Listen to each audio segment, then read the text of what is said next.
వెసులుబాటు ఉన్న వాళ్ళు వచ్చారు.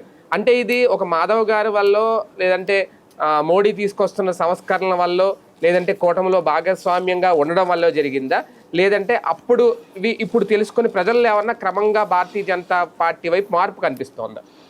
అంటే బేసిక్గా రాష్ట్రమే కాదు, దేశవ్యాప్తంగా కూడా భారతీయ జనతా పార్టీకి ఒక అదృష్టం వచ్చింది. ఒకటేంటంటే పరిపాలన పరమైనటువంటిది ఎప్పుడూ కూడా పరిపాలనలో ఎవరు పరిపాలన ఉంటే వాళ్ళకి నెగిటివ్ ఎక్కువ ఉంటుంది సాధారణంగా, ఎంత చేసినా కూడా ఏదో ఒక నెగిటివ్.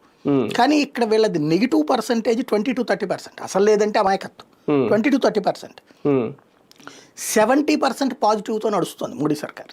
ఓకే, ఎందుకంటే అడ్మినిస్ట్రేరియల్ రిఫార్మ్స్ అద్భుతం చేస్తున్నారు. అవును, కాదు అనడానికి ఏం లేదు అక్కడ. బేసిక్గా స్పీడ్ ఆఫ్ వర్క్ అన్నటువంటిది అద్భుతంగా జరుగుతుంది. మన కళ్ళెదురుగుండా రోడ్డు కనబడుతున్నాయి, మన కళ్ళెదురుగుండా ఫ్లైఓవర్, కళ్ళెదురుగుండా మార్పులు కనబడుతున్నాయి. సార్, అది దేశం అంతా ఉండడం వేరు, మన తెలుగు రాష్ట్రాల్లో ఉండడం వేరు. అది ఇప్పుడు అదే నేను అంటుంది, అది దేశవ్యాప్తంగా జరుగుతున్న ఇంపాక్ట్ మనం కూడా అనుభవిస్తున్నాం ఆ ప్రయోజనాలు. ఓకే, ఇప్పుడు వెరీ సింపుల్, ఇవాళ ఒక లెక్క వచ్చింది. మనకి 1947లో స్వాతంత్రం వచ్చింది.